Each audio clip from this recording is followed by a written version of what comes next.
You see, this exists on a spectrum. At one end, it may simply reflect certain personality traits. At the other end, narcissism becomes a diagnosable mental health disorder. Okay, let's go.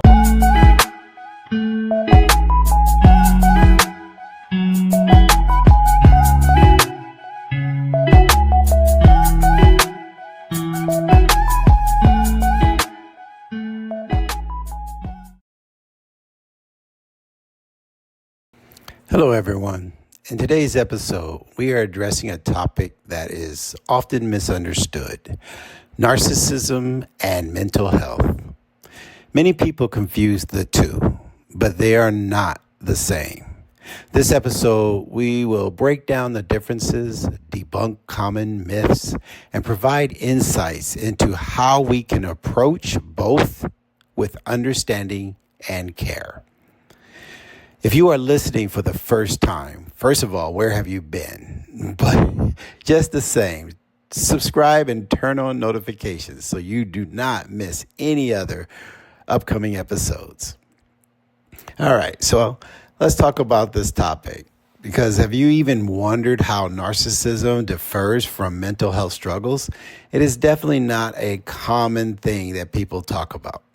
You see, narcissism and mental health issues are frequently mixed up because they can share similar traits, such as emotional instability or irritability.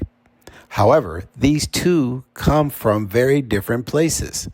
Narcissism, especially when it reaches the level of Narcissistic Personality Disorder, NPD, involves a need for admiration, control, and a distorted sense of self-worth.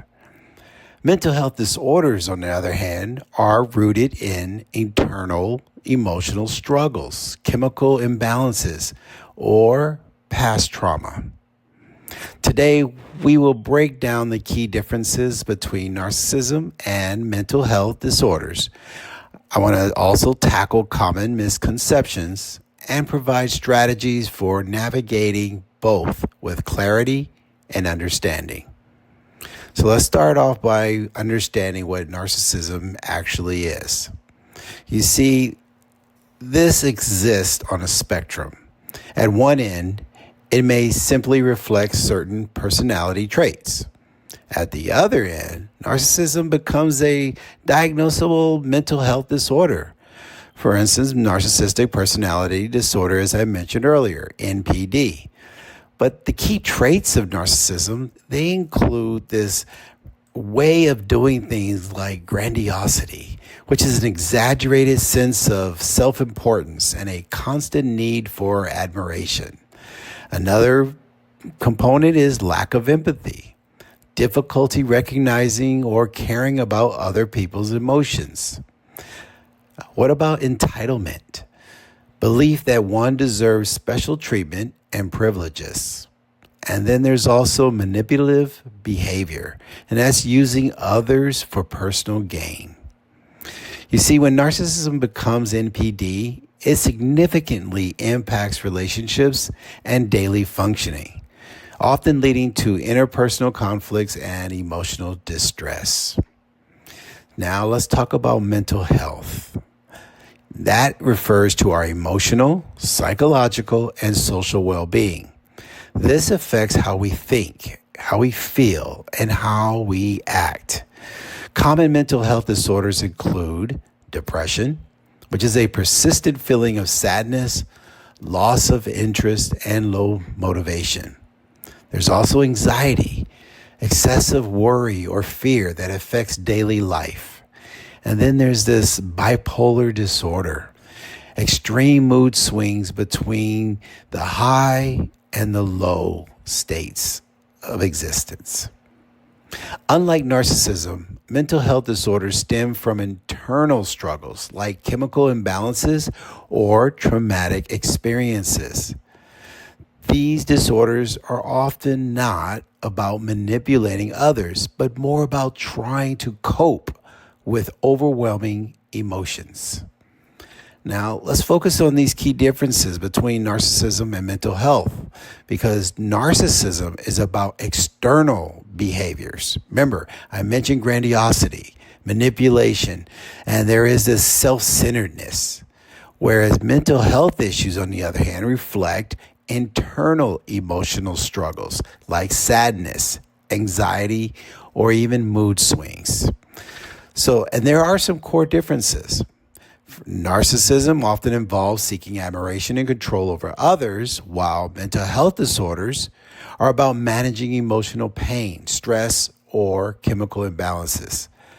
Mental health disorders require empathy and support, while someone with narcissistic traits may need clear boundaries and specific therapeutic interventions. Now, to understand these differences, it could really help prevent misdiagnosis and ensures the correct treatment. Because some common misconceptions, are very important to understand. So let's address a couple of those common myths that confuse narcissism and mental health struggles. One myth is narcissistic can experience mental health issues or cannot experience mental health issues. Well, that is incorrect. Narcissists can face challenges like depression or anxiety. However, they often externalize their problems, blaming others instead of addressing the root cause. Another myth is mental health issues cause narcissism. This is also a myth because conditions such as PTSD, post-traumatic stress disorder, or bipolar disorder may cause someone to appear self-focused or irritable. Still, this behavior comes from distress, not from an innate need to control or manipulate others. So it is important to understand the differences. Because to distinguish between narcissism and mental health, we can get one step closer to understanding the struggle. For diagnosis, if you mislabel someone with narcissism when they have a mental health issue, that could lead to the wrong treatment. A person with depression may need empathy, while someone displaying narcissistic traits may require boundary settings and specific therapeutic interventions. If you're talking about, say, a relationship, recognizing whether someone is struggling with narcissism or a mental health issue, that helps people respond appropriately. A partner with anxiety may need reassurance, while a narcissistic partner may require firm boundaries and clear communication. So how do these two intersect with each other? Well, the conditions can sometimes overlap. Narcissism and depression, for instance. A narcissistic may experience depression when their inflated sense of self is challenged, sometimes referred to as, quote unquote, narcissistic injury. Narcissism and anxiety. Well, anxiety in narcissists typically stems from the fear of losing control or not receiving the desired admiration, unlike generalized anxiety, which is often an uncontrollable feeling of worry. There's also therapy for narcissism versus mental health. For narcissism, therapy often focuses on managing the behaviors and helping individuals understand their impact on others, as building genuine empathy, which can be very challenging. For mental health struggles, well, therapy generally addresses internal emotional struggles, symptom management, and emotional healing. Now, we're going to have to understand that there's definitely a need to navigate these relationships with a narcissist. So if you're dealing with someone exhibiting narcissistic behaviors, here are a few tips just for you to help try to maintain your own well-being, considering that you're the one that's dealing with this person. So start off by setting boundaries. Clearly define acceptable and non-negotiable behaviors to protect mental health for both you and that person. Avoid arguments. Narcissists thrive on conflict and emotional reactions. Stay calm and avoid unnecessary confrontations. And then also seek support. Therapy can help set boundaries and provide tools for managing relationships with narcissists effectively. So, in conclusion, I really do hope that I provided some clarity in understanding narcissism and mental health. I get it. These two, is sometimes often misunderstood, but recognizing their differences is vital. Narcissism centers on manipulation, control, and self-importance. Remember that, while mental health struggles typically reflect the internal emotional pain. Understanding these differences help people provide the proper support, foster empathy, and it will create a healthier relationship. So, with saying all that, I want to thank you for listening to Coaching to Change with Dr. Bryant. And if this episode helped clear up some confusion, please share it with someone who could definitely benefit from it. And don't forget to subscribe and stay informed on future discussions. Breaking down the stigma surrounding both narcissism and mental health is the first step towards better understanding and support. So until the next time, take care and stay compassionate. And remember, if you or someone you know needs someone to listen, remember that someone is always there.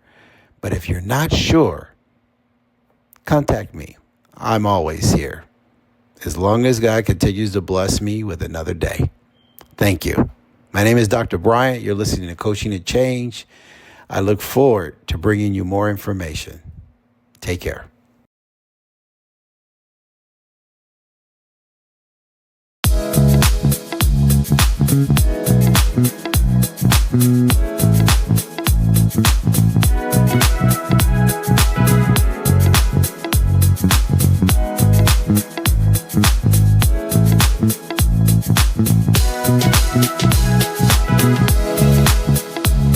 Thank you.